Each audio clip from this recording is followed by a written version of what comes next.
Program Gyenvudde mutukuletera abantu abakoze omukululo n'ebyokuyigirako mu ggwanga nga bakunyumiza emboozi y'olugendo lwabwe mwe bayise okuva mu buto bwabwe okutuuka we bali kati. Ebyewuunyisa, ebisesa, ebiyigiriza n'ebizaamu essuubi byonna mu Program Gyenvudde ne musajja wa Kabaka matovu birimu ye. Kwaniriza nnyo munnange ali ku CBS radio y'obujjajja. Program Gyenvudde yeeyiyo kaakano. Nze musajja wa Kabaka birimu ye matovu ojji kutuusaako. Programu eno Gyenvudde nkuleetera abantu abalina kye bagasse ku nsi eno, ku nsi Buganda, ku nsi Uganda, ku nsi yonna, ku mutendera ogw'enjawulo n'embuweereza obw'enjawulo, ebyobulimi, bya bulunzi, bya njigiriza, bya bufuzi, bya ddiini, bya mizannyo, mu kkowe lyonna. Era kyova olaba nti pulogulaamu eno oluusi kiyinza okuziwala okuleeta gwe wandiise omuvubuka ow'omulembe omutebi. Sooka obeeko ky'okola. Pulogulaamu eno Gyenvudde tukuweereza tusinziira wano ku mbuga enkulu ey'Obwakabaka bwa Buganda, ekizimbe Galikoole Kamasengere. Olunaku olwaleero ate lwa njawulo. Ndina omuntu oba olyawo gwe muludde okuwulira naye ng'ate mumuwulira. Gwe njogerako munaddiini, mukadde waffe, ate mu ttuluba erya Bishop mu ekereziya y'Omukama, ekereziya Katolika. Bishop eyawummula, kale muyite Reverend Right Bishop Matthias Ssekamanya gwende nayo nako olwaleero. Mukadde wange nse kuwulira bulungi, Omukama mulungi obudde bwonna. Mukama wange nga situnatandika oba ngambe nti tutandike n'essaala, nsaba essaala omukisa gutambule mu bintu bino. N'erya Patiri, n'erya Mwana, n'erya Mwoyo Mutuukirivu. Amiina. Ayi Katonda Taata, tukwebaza okutuwa omwana wo.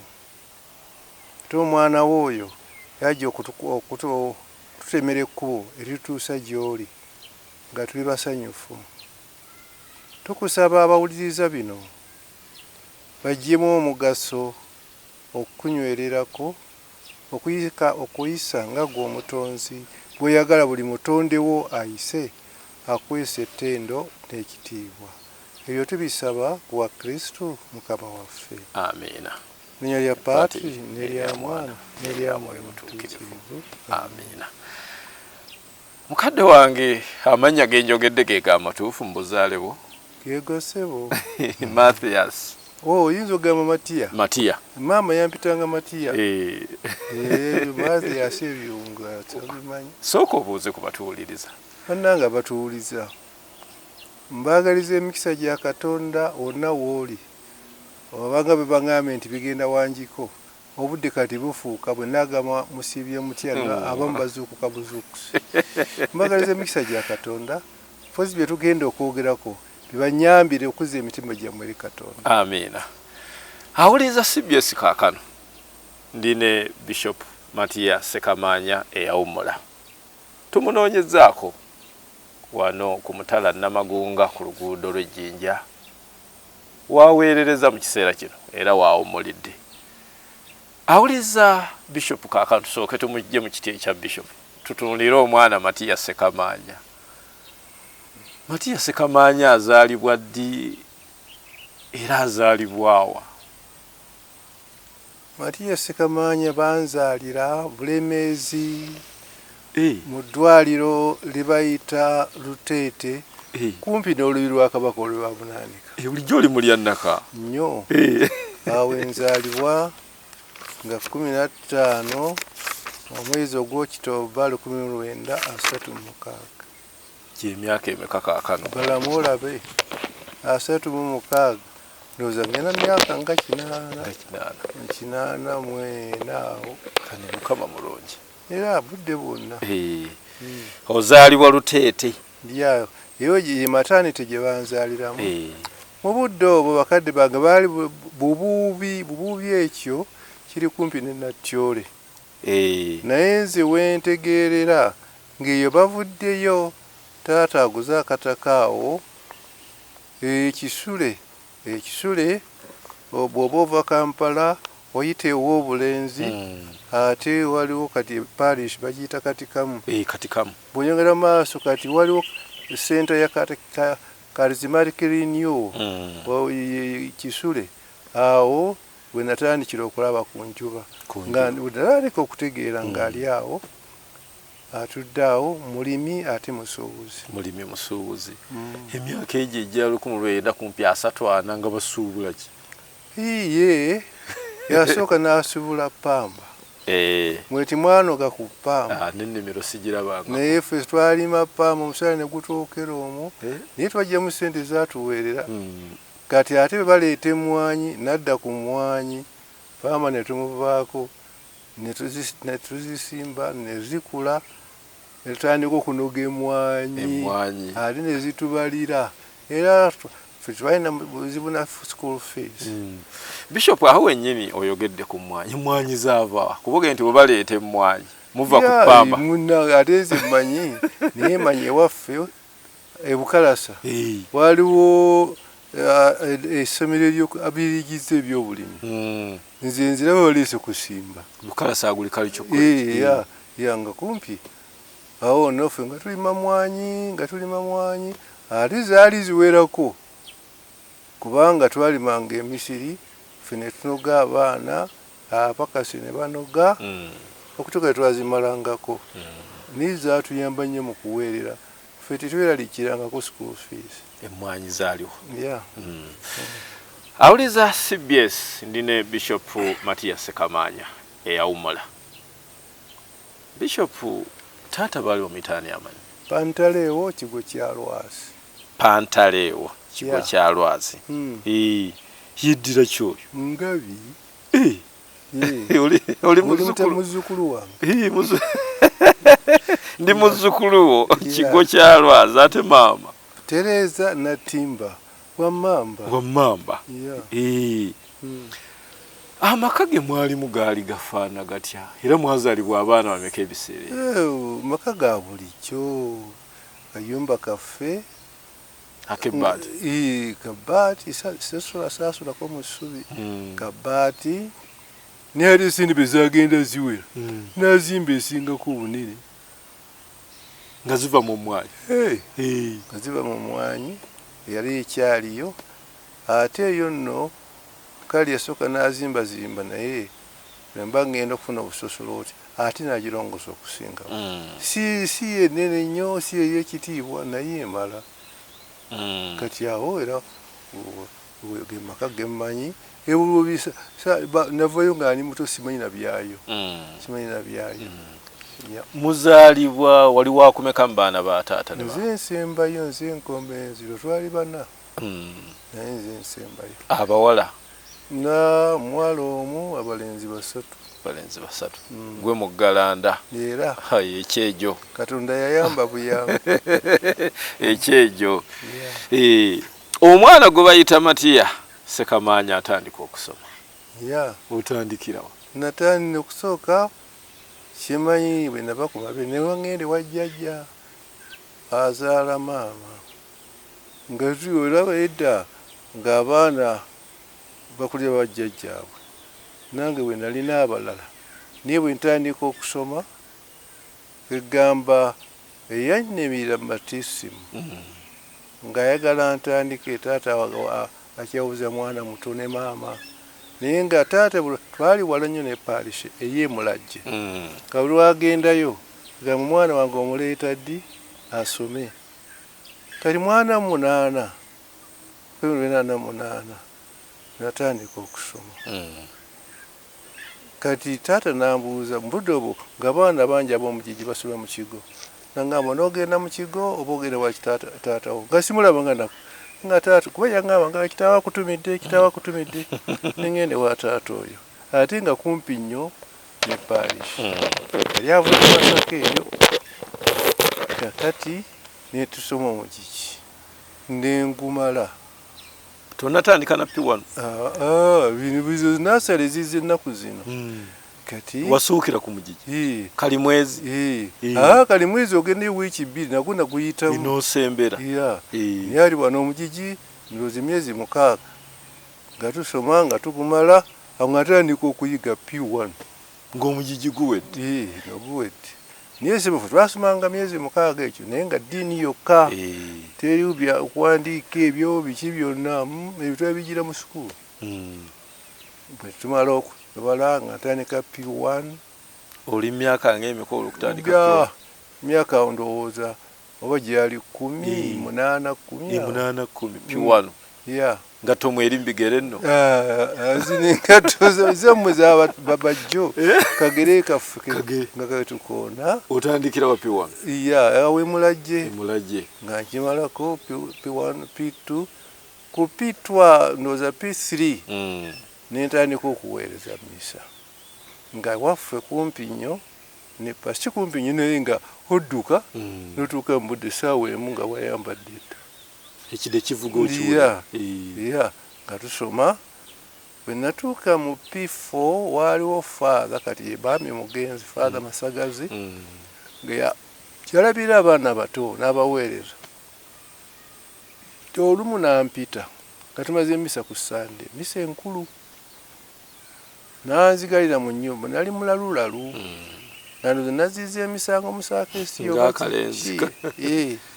kati nanzigalira nangamba wange tuyagala kugenda mu seminaali ofuka omusosolooti ojje okomewo oyigiriza abeeno naye sikirowoozangako nentunda mu Nankani ku nnyumba waggulu nga kale naye sikirowoozangako nyate olwo nenfuna okwagala obusosolooti nenzirayoeka ngambuuka era ekigere kyange kimu ekyakkono nakikoona ku mayinja waliwo amayinja amaanyi mu kkubo we tuyita nga ndowooza busosolooti nanga ndi kale nno nze ngenda yali agenda kuyiga Roma naye ngambi bafaatha evaayo ojje wano olabe bafaatha be bayisa nga mbuulira abeeka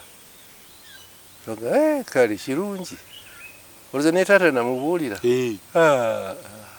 yamanya luvannyuma nti nagenze mu kiko mu semina nga sinabagenda nze yali agenda okutandika P5 katumala P5 ne 6 namala mu kigo emyaka 2 nkola ki nkola musaake nayiga okutegeka ebyambalo mu kereziya okuweereza nenyiga okutegeka essowaani bafaatha kwe baliira nze nzooza netooza n'engoye z'abasosolooti myaka 2 okutuuka wano 1955 mugumu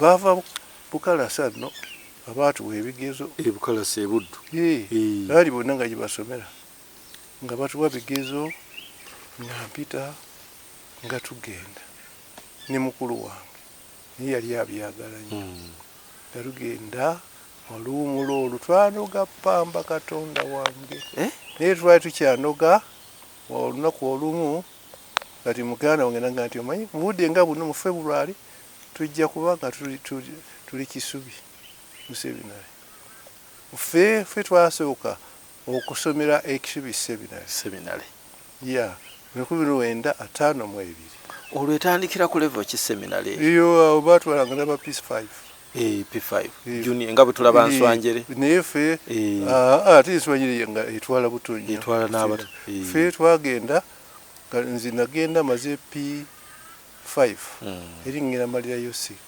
manya P6 muganda we yagenda maze P6 n'amalirayo natandika S1 because twabikolera eyo ebya P6 bwenamala netandika okuyiga Lulatini biki Luzungu nga si byangu nno naye ate ekyenjagala mu seminaari eyo nga tuli basanyufu nnyo nga batugamba okwagalana batugamba okubeera ekimu okugamba tubeere ddala ng'abali awaka era ekyo okusaaga okuli awo n'okuzannya okuli awo n'emikwano egiri awo nga birungi nnyo katusoma. Mwalinga bameka abafuna omukisa ogwo okugira ki ekisubi mu seminary? Ekwegera mu class yaffe twali 19. Ate waggulu eri baali era si banyi olowooza nga mu bifaako ebyokubala nti bano bali bameka nga mu bifaako naye twatandika ndowooza obanga ng'abantu 45 awo. Ebulemeezi mwavaayo bameka? Ebulemeezi twavaayo 4. netugenda bannaffe bannange 2 ne bakongokako ne muganda wange naye nakongokako n'omulala netusigala 2. Kati mu 58 netugenda Katigondo. Anti nga yeriwo manyi abagendanga Katigondo ne bava wano mu Buganda ne Bukoba. Ate nembala kugamba awaali ba White Fathers gye basomera awo Katigondo. Nga tugenda ne munnange oyo niwayita akaseera katono yesabira yekka naye n'agenda. Ngwebula gye nsigala ntya omu. Bishop siiga ekifaananyi muyingire Katigondo mwaka ki? 1900 nkugambye 58. Tetunnafuna na independence. Ensi yali etya? Awuliriza CBS musiigire. Ensi yali efaanana etya mu by'obufuzi? Ekikulu ki nti abantu baali batono naye nga batandise okwagala independence. Bataka buu wabiwulirako ebyo era nga bakungana buu nebyo nebibeera. Musaazi naye najja ndowooza yali wa mundeebaawo naye naaba n'ekibiina kye kwegamba nga batandise okuwulira nti Abangereza batufuza ekimala naye ffe nga tetubiyingiramu nga tubiwulira byo ate nga tetubeera n'okulaba kwegamba mwalimu ebirungi ate ali mu bibiina ng'ebyo nga baali batandika butandisi bayombagana bavumagana ebyo byonna nga tubiraba naye ng'ate okusooka twali batonye. Wafuna omukisa ogujjako e Kampala nga mujja ogenda ekisubi? Ate ng'oyitawo ogenda ekisubi era ng'oyita Kampala? Naye nagendayo dda. Kaakati waliwo father yajja nga father Masagaza agenzi bamita Musinya Eugenio Jemba. Oyo nno era yankwatanga ku mukono nga nkyali emulajje nani mu kigo. Twagenda Entebbe naye nti nga tutambulira mu baasi. Kati ekizibu nnyo okugenda n'odda baasi ejjira weeyagala. Kati twasulayo nendaba ennyanja nendaba amazzi nga nalabye ku nnyanja nga nagisangawo nga njeru nga awo egini awo kitubulu ku mazzi. Nengamba bwolaba amayengo nti ezo nengamba father laba ente zitambulira ku mazzi naseka. That was an eye opener for me. Yes. But it was a lake sizimanyi. Netusulayo twasula Bugonga yali agenze ogula kukolayo shopping host ya vini nga tetukomawo. Kati nagenda 1952 ogenda mu seminariyo nga awo nayitawo era nga nkyajjukira naye ate mu seminariyo twalina rector bwana mukulu nga mulungi nnyo katutwala amulole tata tata nga zazze biri awo simanyi katugenda natwala Entebbe ku airport waliwo ennyonyi tetugirambula. Yatuyamba nnyo okutujja mu maalo bwe twabanga awo eno mu seminari oluusi nga ffena tuleka ku Nankani ku kiroole ekyo nga tugenda kuyiga amafulungu ate ffe tugalya. Amafulungu ogamanyi? Hingamu ebinyonyi nga tugalya. Bishop wali amafulungu? Gwe nakulira. It was just yayagala kutuwanga outing. Nga twoza ku Lwakuna batumala okwoza olweggulo tumaze kusanga 10 tugenda kuyiga amafulungu. N'efulungu kinyonyi kiriibwa bulijjo osaaga n'okusaaga fe tetwakiryanga tetwakula binyonyi ki ebirala bye mwalyanga ogyeka mufuluma enkovu nga tezirabika nnyo n'enkwale nkwale nga tezikuba nkofu oba mafuluma n'ennaku zino si mangi wano gakabinja n'eggulu nze nina ekibira biraawo gakabiramu mangi naye abaana tebamanya kumanya nti galiyo ebyo byabwe tetwagalya tetwakulira ali ku CBS 88 akatonyeze 8 ndina mukadde waffe Bishop Matthias Ssekamanya Bishop eyawummula tumunoonyezaako tuli naye wano tumufunye lugazi we tumusanze wano namagunga waawummulidde mukadde wange ebiseera ebyo onge nti mwayitako mu Kampala Kampala okuva 5 nga lunaku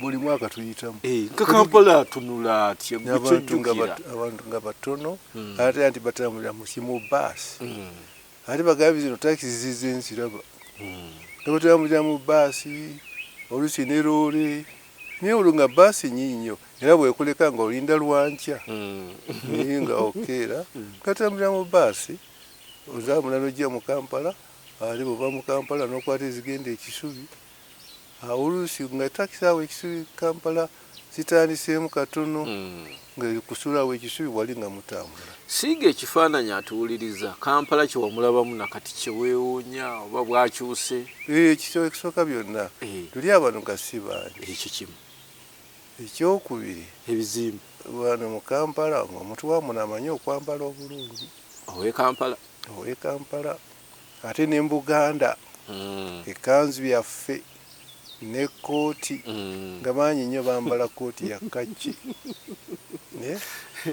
abakyala boodingi zaabwe bulungi nnyo minino zize nziraba zize luvannyuma nga luli tozirabayo ne makisi z'abakyala nga teziraba kubeerayo abayambalanga very decently abayindi mu kibuga ate bagambye yali yabanga yabalala babeera mu maduuka kujjako abayindi nga bayindi niye waffe obulenzi wonna nga bayindi balina ku ssente n'abaddugavu nga gye bakola pamba oyo gwe mwalimanga bamutundangawa omubuuza nga mbimanyi walabanga nimero za pamba nakubona kasita taata yatundanga obudebere bwa pamba najjayo ssente n'aleeta ennyama ffe nga tulya niye babikikoleranga wano jinja ndowooza kumusoso naye kyewunyisa muyinza okuba mwanoganga pamba naye nga ati musula ku mifaliso gya pamba ate kafiifi akola ki kafiifi kyekyo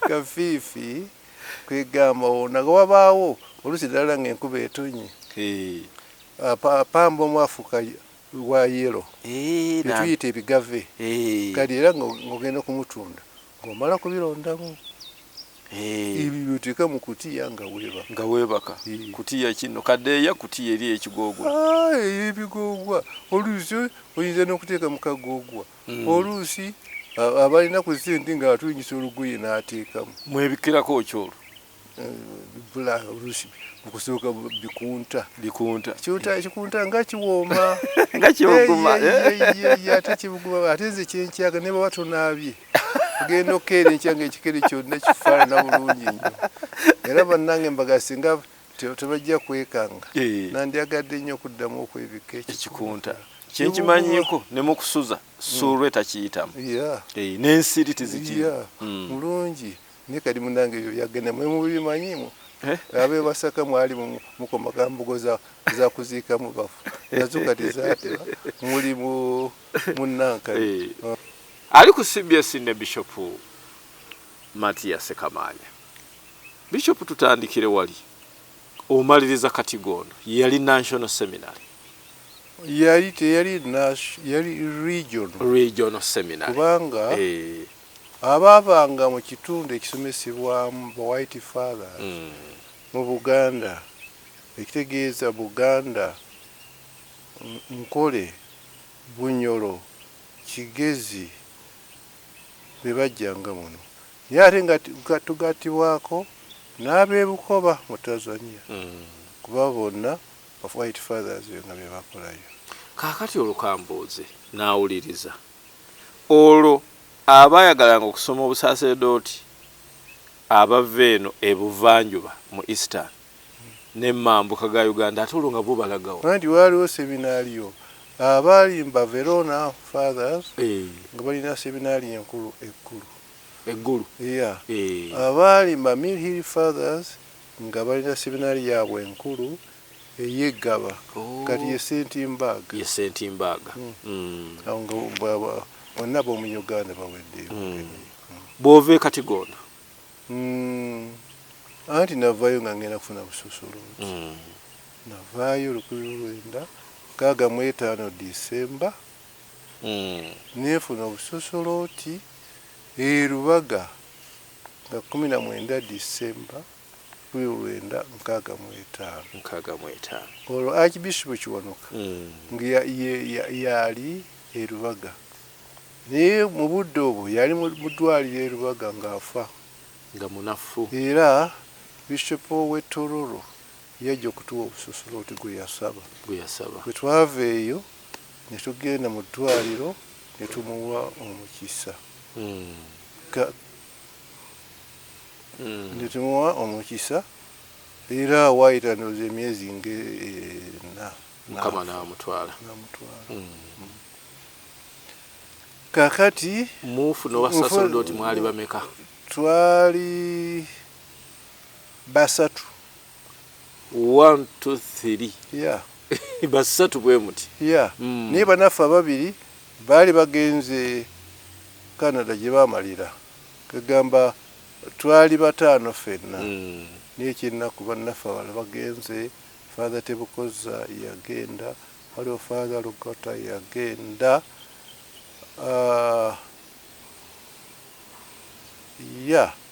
Owokuna mwerabidde. Kati tusigadde babiri. Father Kityo ali awo kumpi n'Namugongo nange bannaffe abasatu. Omulala yaliwe Hoima Bucha, Father Bucha. Naye okusooka yalwala omutima ogwo ng'alina kapacemaker. Ate olumu yali chaplain mu ddwaliro ly'e Hoima eyo. Lumu yali atambula owa boda n'amukoona n'afa. Tusigadde babiri munnange. Bwe biti bwe bibeera. Emisa y'esooka. Emisa yange esooka nagisomera waka. Ebulemeezi.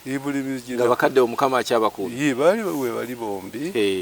Era lwali lunaku lukulu kunze nnyo kubanga kati bwe nali nkyali navayo nga ndika bebe kati nfunye obususuluuti. Kali ng'olaba abantu twalinga 19 tutubaako bataano ffekka. Okwegamba osanyuka naye ate anti oba okyalimu ekimeeme. Nayimirira nenjigiriza nayimirira misa nengimalako naye Eklezia nga ate budde nga kirungi nnyo nga waba abasosolooti abakuyamba era abanyamba ebebo abankwata ku mukono mu seminario. Omu yali Musinya Jemba naye Omukama yamutwala. Ate Father Masagazi yampa ekiroozi ky'okugenda mu seminario naye yaliyo. Father Sekaligga mwe temubamanyi abo naye namuwulira abo kubanga be baali emulajje baaliwo baali bawerako. Olwo olunaku lwa ssanyu nnyo n'essanyu nga mulimu ne fiya. Tumanyidde bantu tumanyidde kwogera ba kati bakuteeka eri ku owulira ng'ate bikuyitiridde naye ate nga weebaza Katonda. Naye nga ne ku kyalo baga nti mutabani waago. Abantu baasanyuka. Kakati kuba baatwandowooza mwezi mulamba okuwummula mu January awo wakati n'entandika obusosolooti. Otandikira bwe bakugabawa Jjinja Kalooli mu kibuga wakati. Jjinja Kalooli nagendayo era nga ntya nga bannayinza omusajja w'ekyalo n'asobola abasosolo ab'ekibuga. Naye mwana wange byangana ne byanguwa kubanga era kyazibula amaaso nga sibe nti mu kibuga eriyo abakristo abalungi. Naye abakristo b'Ejjinja Kalooli nga balungi nnyo n'abaana mu masomero kuba nti munange kiteezaala nga bangi bava mu famire amaka malungi nnyo.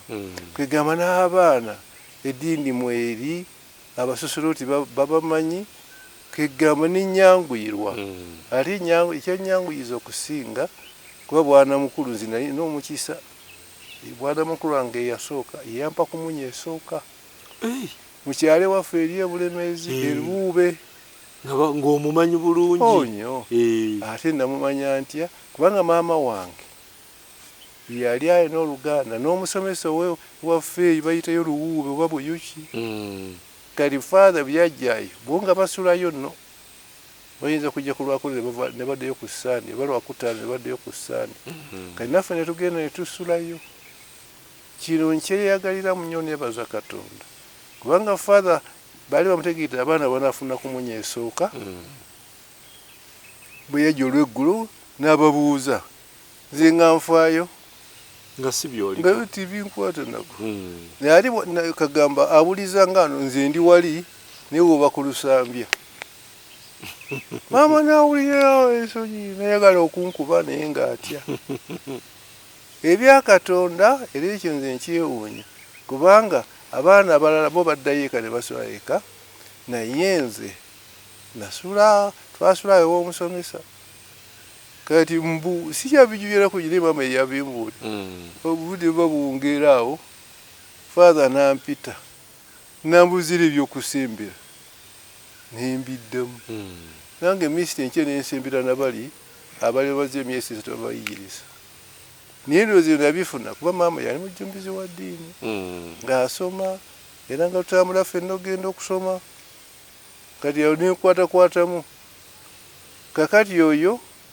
yampa kumunya esooka nze wetandikidde okusoma emulagi nga bamugjayo dda naye olumu yakomawo nakyali mu primary twali abaana bonna ab'essomero nga bwe tutuulira pikipiki tumanya byafaaza nga tutuuka kugenda nali ndi wakati kati faazi yona mpita erinnya lyange eyita lya kitange pantalewo newekanga nga simumanyi nako kasikyamujjukira kunateekani ngali maama waliwo faaza ffe nga tubayita bafaaza yaze ku ssomero nayita erinnya lya taata naye yamanyirawo tomanyi twagenda egindi ayigiriza abaana gwoli wali wesimba mu lusambya nenyagala okukuba ate nga ntya faaza olwo nambulira gyambulira nga nkyali mu primary father oluusi nga musisinkana kuba baba nga musirika basirikya kisubi oluusi nga nsigalayo ne tubaweereza omanya ojja kulya bulungi naawe nimune ngenda okufuna obususuluuti bwe bampanga bwana mukulu wange eyasooka nembeera ddala ewa taata era egyo emyaka ebiri gyakula kinene nnyo obususuluuti bwange kuba yandaga byonna nagamba genda olambule eno ojja kusanga bino genda mu kisomesa kyegindi ojja kusanga abaye batuuka ne gwe bw'otuuka ng'ogamba omusomesa tukube engoma era bwe nakolanga omusomesa gira basusuluuti balya bulungi kyebava bagejja basusuluuti nga nakubye engoma gwe naawe engoma ogitegeera bulungi bbiri kitundu osaaga nokusaaga kakati ekyo ne kinnyamba kuba yateekateeka nga buli gye ngenda ogenda eyo eriyo kino era nga nze ndi bulungi naye maama nga ziraneko okundaba after 2 years ate ennaku evaawa ate ennaku alina kalina nsoboka ate yawandiika layini 2 kale tukutumye yino yantumawo tukutumye Kayunga bakujja Jinja Kalooli myaka 2 gyokka gyobadde oliira ebisiike sigenda Kayunga Bugerere nangenda munnange tuli babiri munnange mulwadde mukulu late father babumba nga musajja munyumya bulungi munkya kunyumya olwaleero nkya tava mu kitanda yalina kuloneka malaria kuba ekifo nga nkitukenya bwomu kyalino kinene ekigonga mukibeeramu abasasedooti babiri mwekka ekyo kya bulijjo naye nga ova egalirayo ova ekayunga n'ogenda mayiro 8 egalirayo okusoma misa olungo entambula eri etya pikipiki pikipiki obusende bampaapayo munakani nga nkyali mukuwumula sinabafuna bususuluuti olwazifuna ngula pikipiki olunno ogula pikipiki kaki iya BMS yeah niye ate bwayite banga wali omukwano gwange schoolmate ng'alina BMW nangamba nze njitunda eyo yali agenda kugula ndala nenkigula ate kyanyuma ko kyali kinene kyali kinene nakyejoyinga alo mubwana mbwekera omugamba kwata mu lukende nowulira nga obulamu situse nga siwulira bukuwu naye era oluvannyuma owulira nimalayo emyaka 2 ekayunga awundi ate papa siwagira papa Paulo 69 kati wajja gwali waka wanga gwokubiri nga tereka ku bakyala ge tugira ki nga ndowooza nti okay agenda okulaba omwaka gwe gwali gugwako nti ate kati gende gaba ogende Pastoral Institute eriyo yatandikirawo gaba kubanga abaseminariyo abaaliyo nga bagenda ku National Seminary kati ate mbudde bwafuta nga Vatican eyokubiri ewedde nga waliwo kuyamba abasosolooti okwezza obujja renewal courses nange nga ngenda eggaba 69 nga tumalayo emyaka gyaffe emyezi 9 eri Kayunga abataddeyo bwana mukulu omulala asigaddeyo n'oli omugonvu nga mbeera awo nga bamba obudde obwo nga gyenyagala gyengenda nga ndowooza kati ndi ku mirembe bwenawo ekifo kyokuddayo Kayunga bagamba genda Gayaza Kayunga tiwaddayo engugu wagimyumyula ogijja gaba ng'atodda Gayaza nga ngenda Gayaza parish awo mu 1907 nemberayo 1907 mugumu naali nayo eyo kyenewuunya Gayaza abakristu baayo nga balungi nnyo balimu eddiini bakolaganika nabo iyo olumu ng'olabira yagamba sebu nja kuleeta omusajja enkyasale compound ngeeyo ebyasente nga mbitunulamu nzirina ngiyasasula ono bakuleetedde mata bakuleetedde nkoko nga tuli bulungi nnyo ne munange naye yagenda faada bwenvu kama yamutwala embeera y'ebyobufuzi 7 mugumu ng'eri etya mu ggwanga kuba kati awali ogoberera bulungi anti awo ng'omusaasira ati ensubula gwate osuna sijja kutwala biyiika mba ndi eyo 7 ndowooza 7 mugumu amini nga tawamba oli Gayaza kibuga kitabuka kitabuka era kyatabukira ddala kati tuli awo twekukuma naye ku Easter Pasika eya 7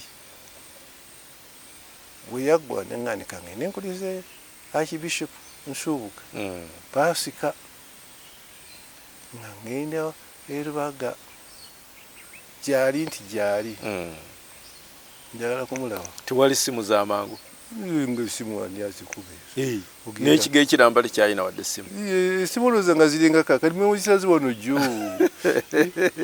Bishop ekigo ekiramba nti kirina simu ekubalwa olowooza nga tulina zino ez'olukomo nga nkubeeyo manyi gyendaga nga ngenda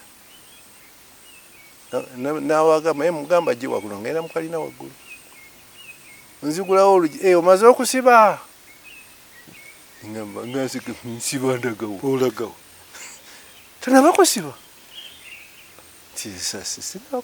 sina gyemanyinza gyengenda ekale nabaze wano nebakunsaba ogenda okusomesa ekatigondo ningamba najidde ki ngamba najidde ki Katonda osanga yanabadde neerabira baali bakuwadde appointment gwe nga tomanyi nga simanyi ate gwe wajja bibyo kubuuza ku Bishop munange nga nze kagaba munezino yange ekyantutteyo ubundi bankudde ate nga kyalina ekyokola ng'omyumyula ngugu pikipiki yonna okyagina BMW nawo kandabire Gayaza sijjukira oba nali wagayaza nali nakagula emmotoka mpya nkisabye bagimpadde. Motoka kika Renault ya nayo Toyota Renault mwete buzima zino z'Abafaransa kati tezikyajja ffe twagenda Japan kakati angenda kati gondo n'emmotoka yo okutya ne mukweraliikira Katonda nga n'asobola abaseminaali bano abakulu okubasomesa kuba babiyitamu obimanyi nga ngenda eyo nga mugojja okulabira gojja okusomesa ebyomwoyo general spiritual director and a teacher of spirituality. Ningamba Katonda wange nga bindidde yali yeyagala ate munange nga tebigwa osula oyota ogira ki wayitawo bakumula ekitundu ti ate nogenda era omuyige eyo naye tiwabandaalayo saaga ngenda Roma ng'ogenda Roma. Naye kambuuze Bishop buli faaza anyumye oba Bishop aga nti ebbaluwa ekwongera teba yanyiriri nnyingi walaganya obuwulizi ati nyinya kunyonyola eki amanyi olina kukola kyekiwasuubiza agaye wano tokyalinawo kifo genda wali ng'ogenda tobaako mukisa guwalira ogugana ngaani ogyemu ki nga mwakola contract eri wano bwenja okubeera tobaako nawankalakkalira ennyiri bampulira muzibeeranga 2-3 Ssekamanya osindikiddwa egindi n'ateekako omukono ng'ateekako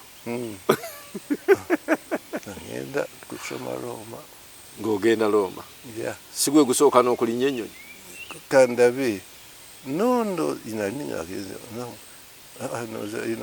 ndowooza gwe gwali gusoose okulinnya nga njirinya ndagawa ate wamma njirinya ndagawa tubuulire ku experience y'ennyonyi ati nkubuulire ku mumwazikwata dda namu ennyonyi kati it is a normal thing kutambula kwa buli ye okusooka mazima ng'ekikanga mu nnyonyi oba waliwo n'abaddugavu baali bawera 5 sirowooza nga baali bawera wayita Ntebe yonna emitwe myeru nogamba Katonda wange nga gwolimu olinga kyabulambuzi era tugenda nga tusoma olwo osomayo kyeroma bayita spiritual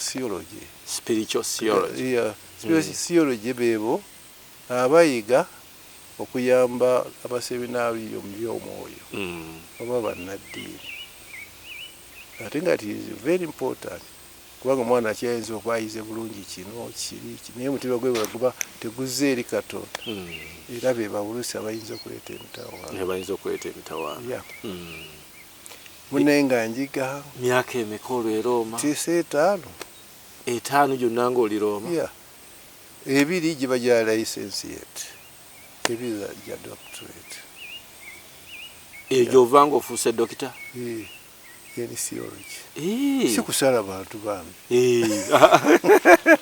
dokita ow'ebitabo naddala ebyomwoyo ngakomawo ensi wagisanga otya eri ensi yeeyo Roma nti ffe tulyabuulira kwegamba osangayo ebirungi bingi kubanga nti ye sente y'Obukatoliki kimu ekisinga okukuba be balambuzi abajja abava mu nsi ez'enjawulo ekisinga okukuba abalabako e Roma buli wiiki buli Lwakuna saawa 4 paapa bamulaba mu kusenge gunene Paapa Pawulo we yaguzimba gunene naye bulijjo guba fu ne ku Sande St. Peter's Square yo nene nnyo evanga kuno esingawo esukka n'ennyumba eri gy'olaba naye abantu nga bajjudde abo bagenda kuwulira Paapa kyayogera ku ssaawa 6 nakusoma malayika bonna buli balyoka bagenda mu hoteri eziryawo okulya era e Roma sente bazifuna nnyo mu tourism mu bulambuzi ate because of Rome bandulabira abantu engeri gye basomamu Katonda notuuka mu St. Peters nolaba abantu abeegayirizi oba nga toli kagubiiru nnyo naawe omutima gulina kumenyeka ekyo kyo kyanyamba nnyo ati omwaka gwonna abeere winta abeere ki bajja nga nkomawo. Ebbanga eri wamala wasobola okusinkanako Ssaabalangira w'Eklezia? Ani? Paapa. Ate oyo kitaffe ffenna tubuulira Ssaabalangira. Oyo kitaffe ffenna. Naye ng'omulengera from afar. Twabadde abantu. Obusosooli babeerayo bangi. Ogenda oluusi ku Sande ayimira mu kalina eri waggulu n'abawo omukisa. Nga mwamugenda. Zino nayimanyi nti mmwe ngeri gy'oba ogenze ng'oli musaseredooti. Kyangwa mutuukako. Eri romansi y'abasosolooti. Bonna anakwata mugalo buli omu atuukawa. Kyokola ku lwokuna ng'olwo ogenda waliwo ekisenge kinene bw'oba osobodde okuyimirira okumpi ndakukwatako ku mutwe ng'ogenda. Onyaamu n'amukwata mu ngalo n'amala n'omukono tebagumenya. Era bagumenya. Weewaawo. Kati bwe navaayo. Okomawo ng'oli dokita. Ate neŋŋenda Ggaba. Ate era n'okomawo Eggaba. Ate Ggaba nali mbaddeyo. Naliyo myezi bwezi. Kati neŋŋenda Ggaba national. Ndowooza olwonga n'ennimi Latini yeeyongedde okuba omungi. Si nnyo kubanga bweri bayigiriza mu Luyitale. Mu Luyitale? Nalwo wafuna omukisa odduyiga? Ate obikola nga lesson zigoberera nga tolumanyi. Naye kati tirwafuumuuka era lwagenda tolina bw'oyogera nawe. Wasuza otya enkuba yatonye yetulimu. Awo nembeerayo ate leetalo nembeera omukulu wa seminaari rector w'Eggaba seminaari. Ekitaali kyangu. Lwaki ogamba nti kyali kyangu? Olowooza agasajja agakulu ago agagezi kyangu gakulembera. Kyangu nnyo okukulembera bano ba bulijjo naye abasajja bonna bayivu bonna ba doctors abasinga bakiyita kyangu. Si kyangu. Naye Mukama yayamba. Weewaawo. Awo wennyini we tugenda okutandikira ali ku CBS radio y'obujjajja.